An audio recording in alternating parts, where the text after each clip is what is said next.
HR Success Talk has started its journey in 2012 with a vision to bring HR and business leaders together in a form of a community to share knowledge and learn from each other. Starting from a single blog, we reached our first initiative called Forum to give a bigger platform to HR professionals to collaborate with each other. Later, we realized that we need to connect our members in person along with online. Hence, we launched our vertical called HR String Meets, under which we organize HR conferences and meetups where we invite HR and business leaders to talk about best practices in HR and business in different industries. HR String Meets also became a platform for our members to network with each other. We continued and also launched our online assessment vertical, which helps professionals at different levels in their career to learn and get a certificate in a specified field in HR. These assessments and certifications help HR professionals to find jobs or advancement in their career. HR Success Talk has leveraged technology while building the community. Our YouTube channel is focused on providing online videos or diverse different topics for benefits of our members. We can find video study material on topics like talent acquisition, HR generalist, HR analytics, learning and development, labor laws, and many more. During pandemic, we launched our webinar vertical. Again, with the use of the technology, we continued our mission of sharing and learning from each other.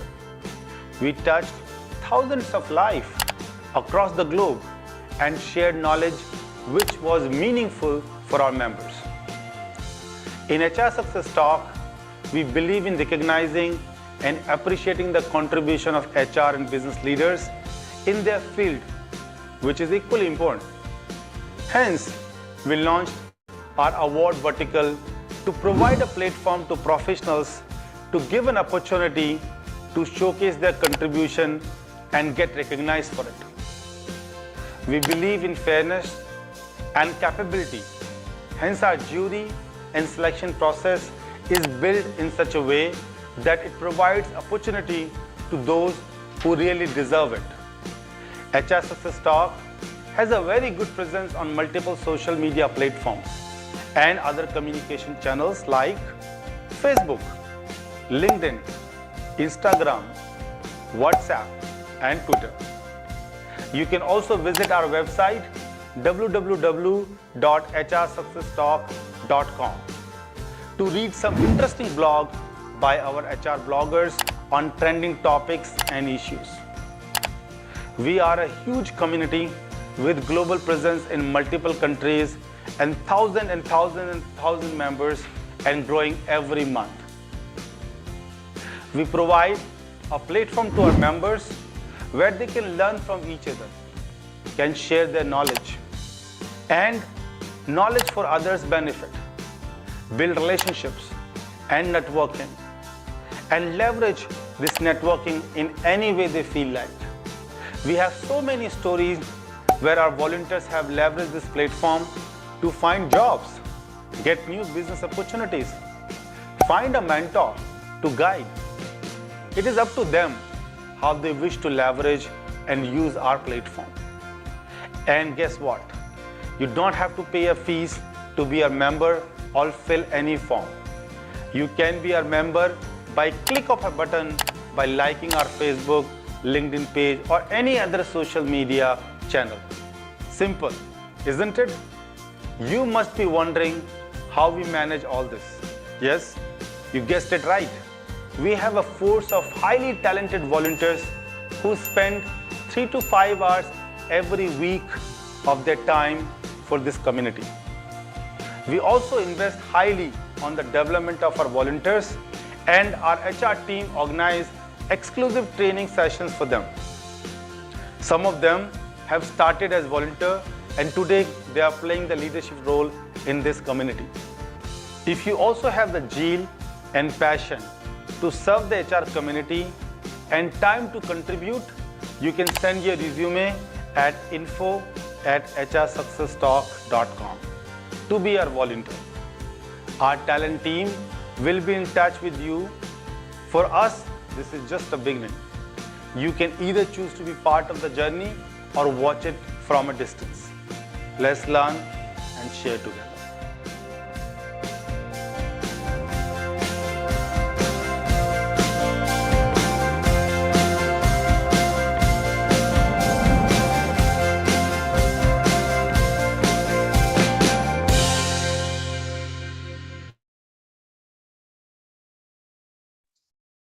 Hello, all, and good evening.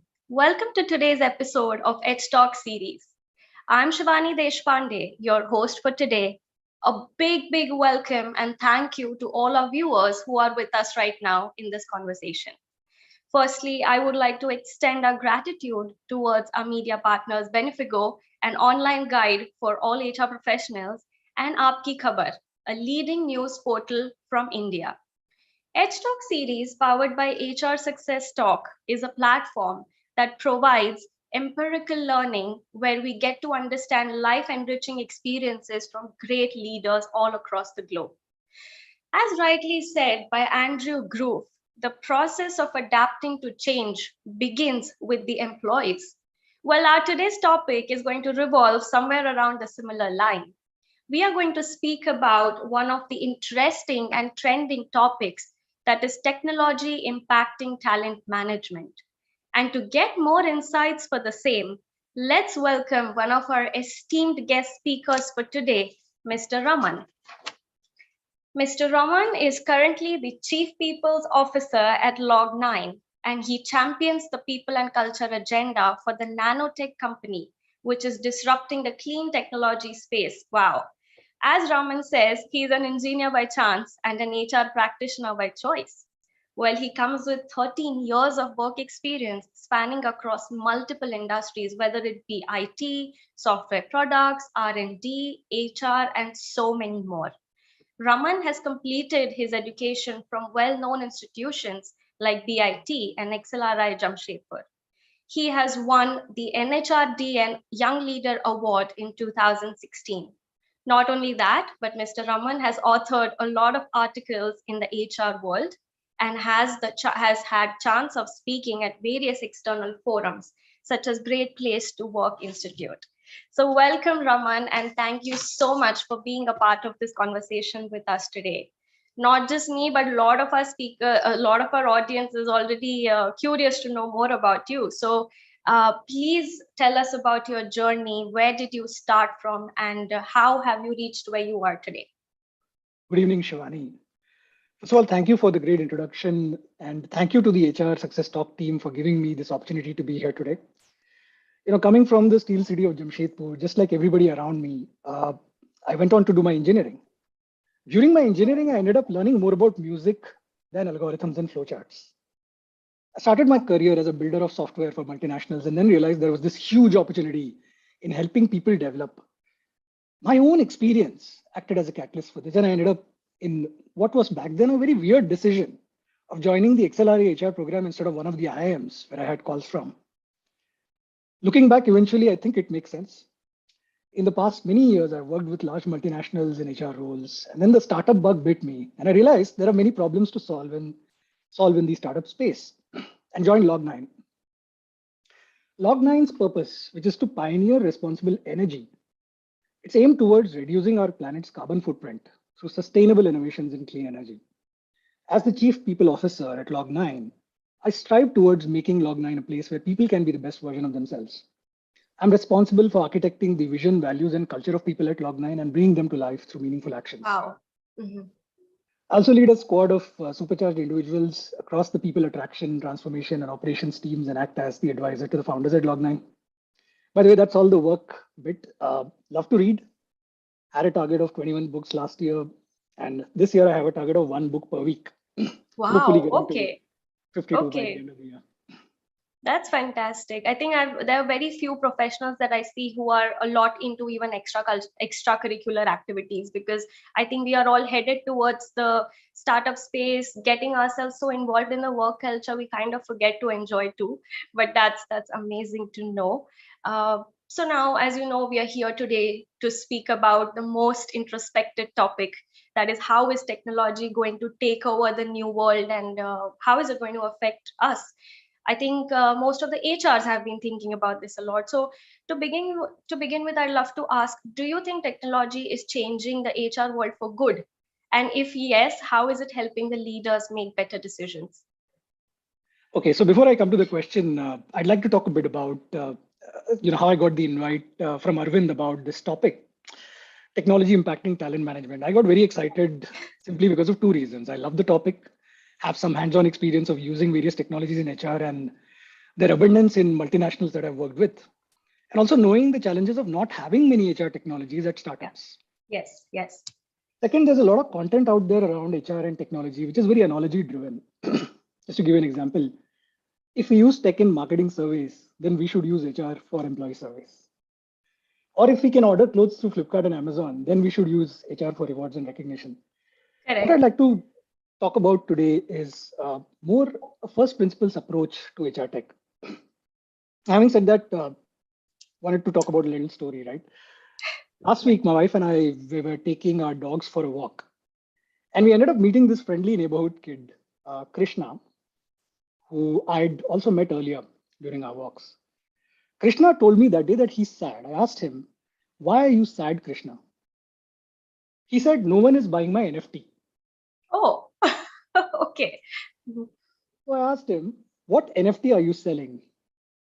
He said, "It's the drawing of a potato."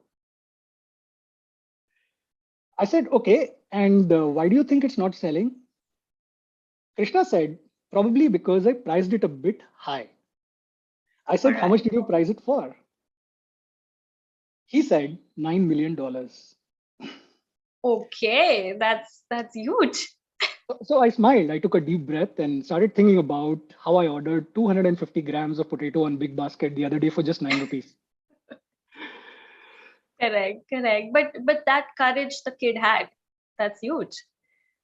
Yeah, point is the courage and also the fact that he saw me thinking and he said next time he'd want to put the NFT potato on the metaverse so that people can experience the potato and probably then it would sell. Correct, correct. True. You know, I came back from the walk, started the next day with a video interview for a candidate, and just as the interview got over, we were facing some connection problems, and I wondered if I could meet this candidate in the metaverse and offer him a company NFT to join us. Fantastic. I think every HR is thinking about it right now because it might make everybody's lives easier. But again, I think it's each to one thought. Not everybody would have a similar thinking as well.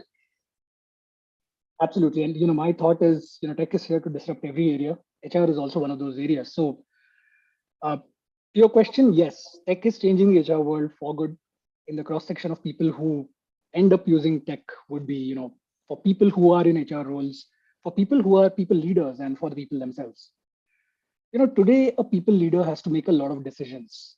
Correct. Like hiring, for example, right? Back in the work from office, you would have a weekend hiring day. You would call the entire interview panel in a room and probably make a decision after the interview is done. But now with remote work, flexible schedules, and limited time to making the decision, we have to rely on all these recruitment systems and ATS to provide that hire and no hire decision, along with the details on a system. So Correct. yes, the way technology has changed HR today is for the good. How is it helping the leader to make better decisions? It's helping the leaders to make very, very fast decisions and very accurate decisions, which are data driven. Correct. Absolutely correct. I'm sure that we've spoken about technology impacting the overall HR horizon, where it's true that yes, I think all the leaders, all the employers are making better and faster decisions because the accuracy of decisions is also changed now because of technology. But I'd like to narrow it down a bit. As we all know, that talent management and hiring, recruitment it's the core of any HR's 360-degree cycle work. So how do you think the changing times and technology together are affecting talent management in specific? So let's talk about talent management and define this in today's context. Right. And let's take the last 40 years, right? I'm an 80s kid, born in the 80s. And since the 80s, we've seen a massive shift. If we go back to 1980s and a large part of 90s, personnel management was in vogue, right? It would be administrative, it would be focusing on payroll and record keeping. If we ask CHROs this question on what according to them is talent management, they'd probably respond with the question, how do I pay my talent, right? Fast forward to early 2000s, talent management became all about this question. And if you ask the same question to CHROs in early 2000s, probably the question that they would end up saying is, how do I rate my talent? And then we saw the Correct. software boom, right? With the boom in the software industry in the late 2000s. By 2010, it became all about this question about how do I understand my talent? Absolutely. And in 2020, especially with the pandemic, what we've seen is a lot more CHROs are asking this question. How do I grow and transform my talent? How do I make them productive? Correct. How do I help them learn? And how do I prepare them for future jobs? So it's all about people these days. Josh Burson, incidentally, I had a chance to meet Josh about 5 years ago and interview him in one of my previous stints. Josh, in his paper on reinventing talent management back in 2019, spoke about employee experience through technology, reinventing employee experience through technology. This was in 2019 when we didn't even know what COVID-19 was. Correct. During the last 2 years, we've realized that there has been a seminal shift in talent experience as well. Much of attention on usage of HR tech tools to survey people on topics like work-life balance, mental health and wellness has become very, very common. Employers have become more and more concerned about bringing optimism to people in these times and truly care about their well-being. Now, this sort of episodic shift is nothing but a focus on people and a focus on transforming them. Correct. I think it's high time for talent management to be now called people transformation. That's a wonderful take on how it could be transformed. And it sounds positive also.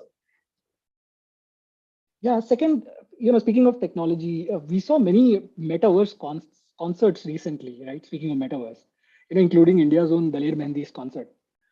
Companies like Microsoft are already going really, really big on this by introducing Viva Insights on tech, where you get very actionable insights basis your workday. Companies like Accenture have created a VR-based onboarding experience. Correct. Now, all this goes with the study that people who have had a great onboarding experience tend to stick longer. Correct. Absolutely. I think you've pretty much covered very apt examples, and you've got hold of the changes which might be potentially good for every employer, every organization, no matter what industry he or she is going to come from. But I'm sure this is not an easy way ahead for most of us. So according to you, what potential pitfalls or challenges do you see by this usage of technology for talent management or HR overall? People transformation, Shivani. Well, something to be, something specific that, oh, this is what I have experienced, or this is what maybe somebody who's getting into this line might experience. Agree. Some people have told me that I can really get caught on to words. So one of the big challenges of using technology is really losing touch with people, right? When we talk about pitfalls, one big question that comes up is, how will people adopt HR tech? Many companies implement HR tech to save HR's time in annual processes instead of looking at what value can be created for the people. For example, take internal mobility. Talent marketplace platforms are big now, right? So you implement a talent marketplace platform through which people can look for roles within a company.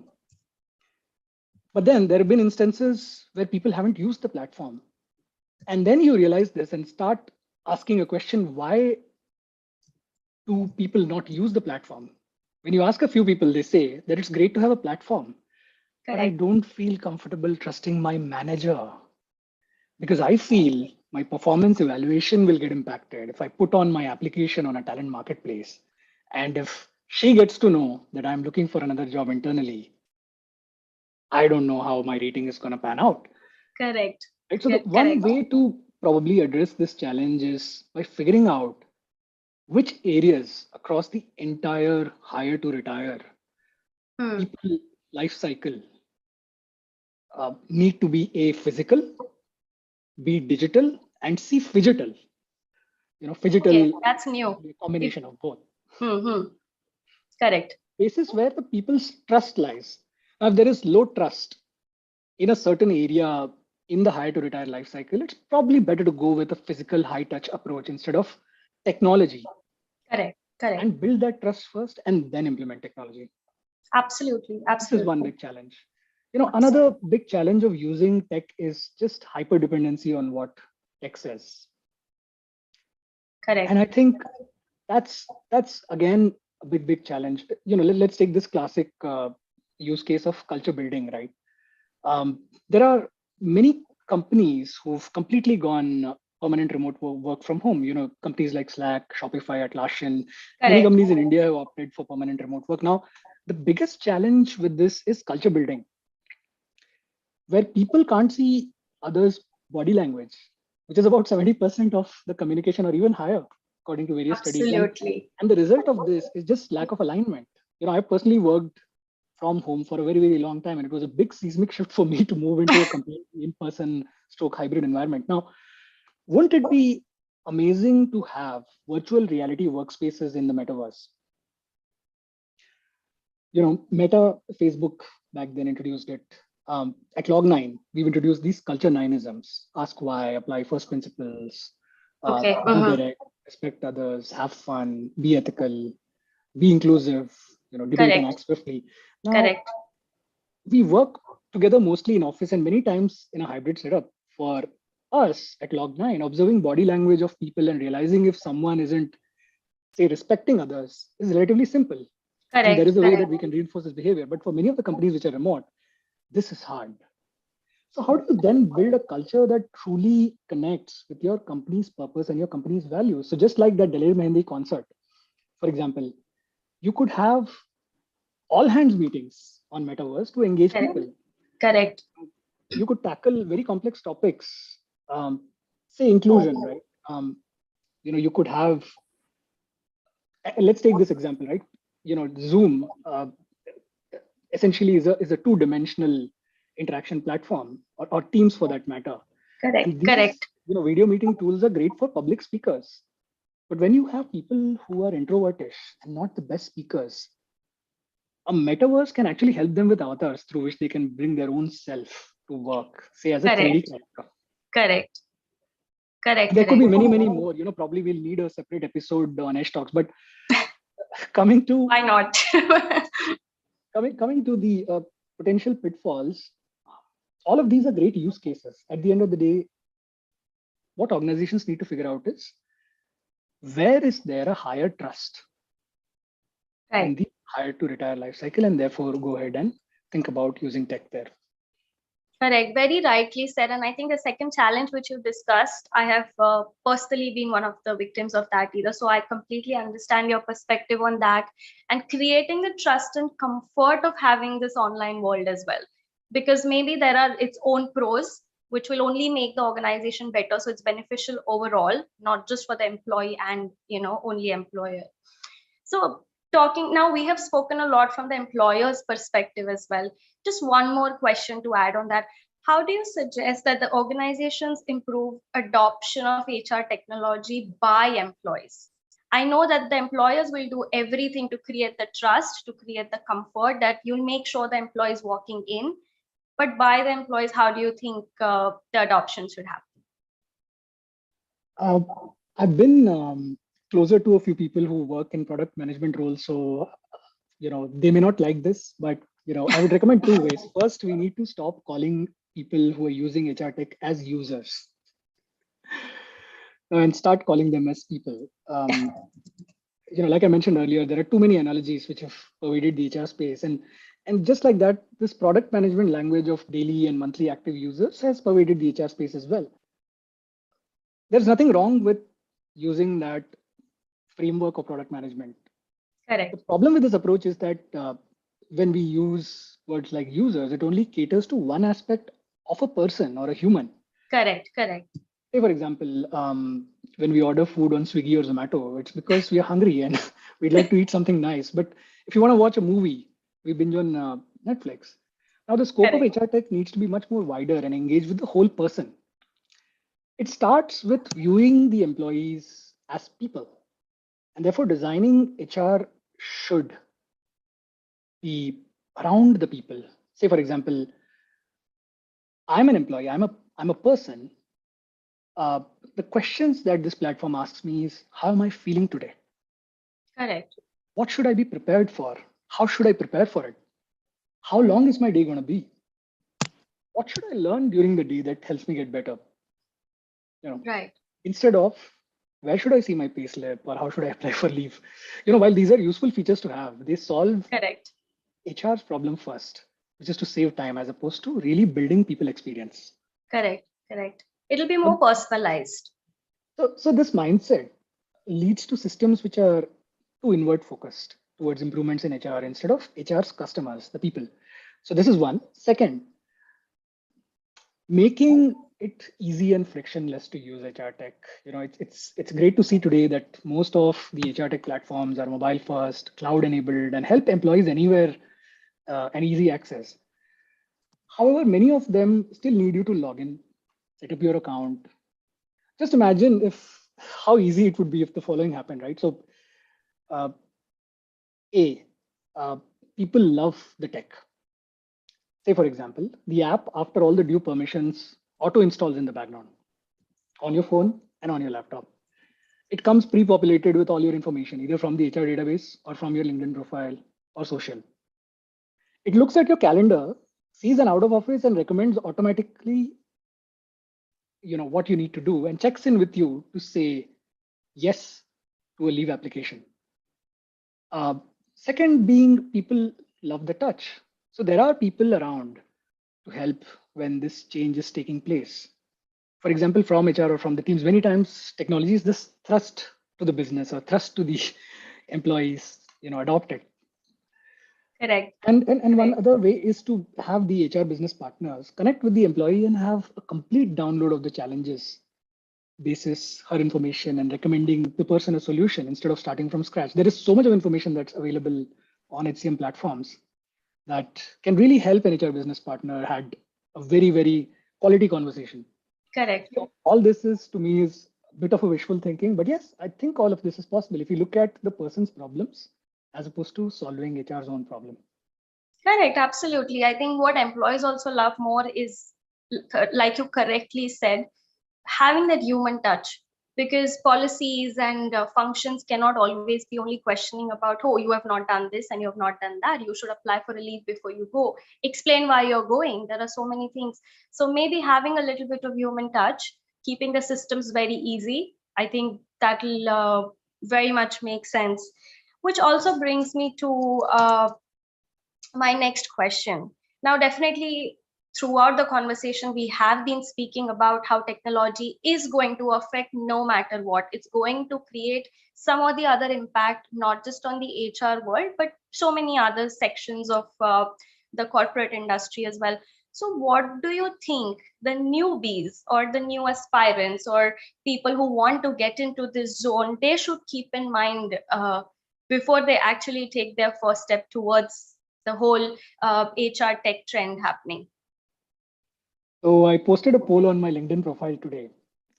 It's still active, but about an hour back, I just happened to look at the responses. And the question that I posted was, where do you use technology and not Excel files the most?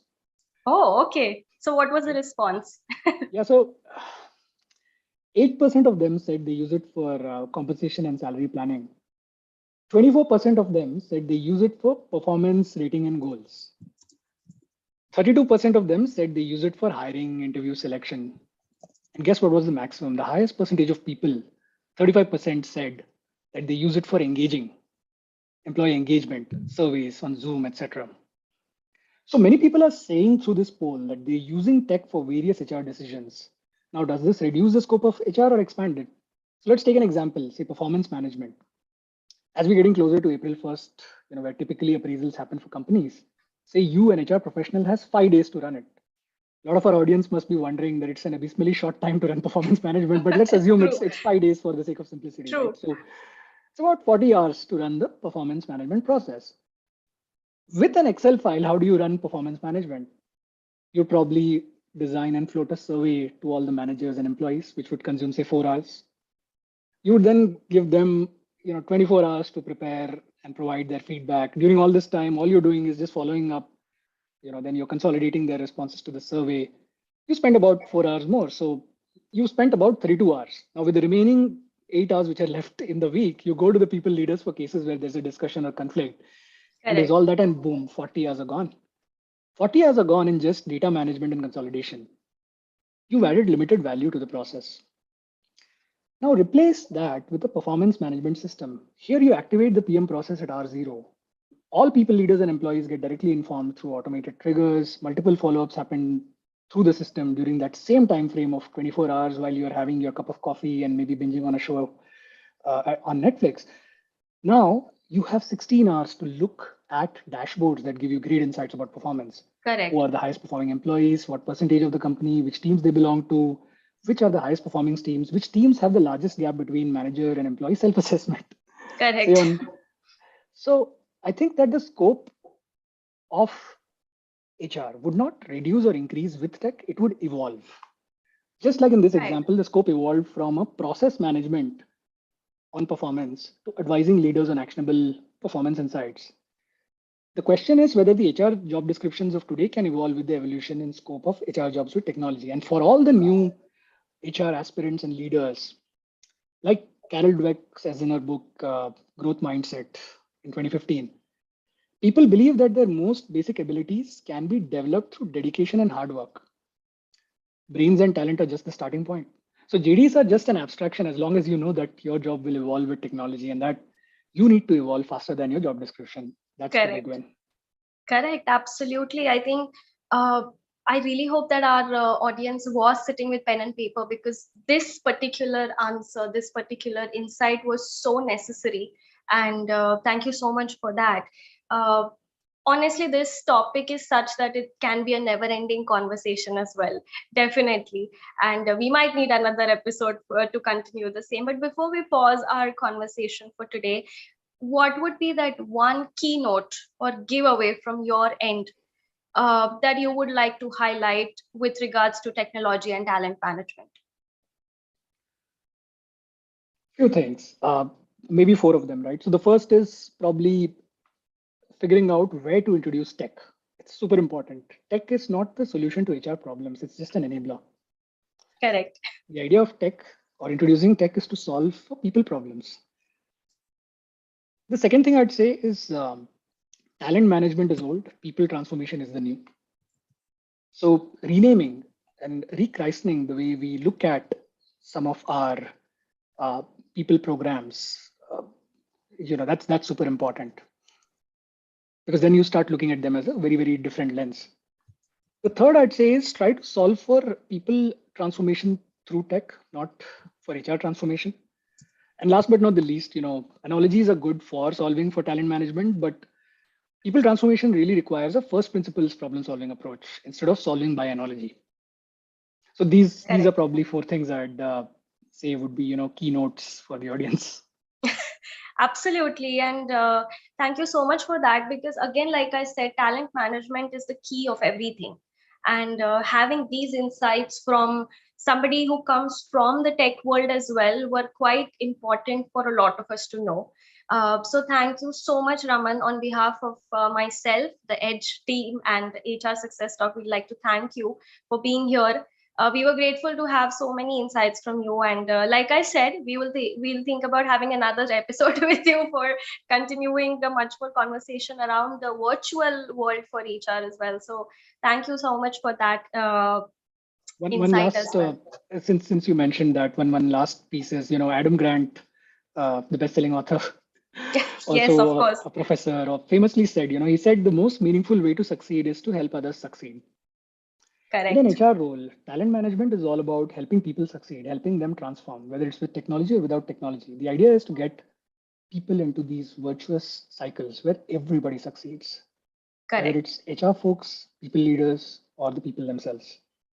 So thank you for inviting me today for this talk, Shivani. Really enjoyed our conversation and really looking forward to participating in more such events in the future.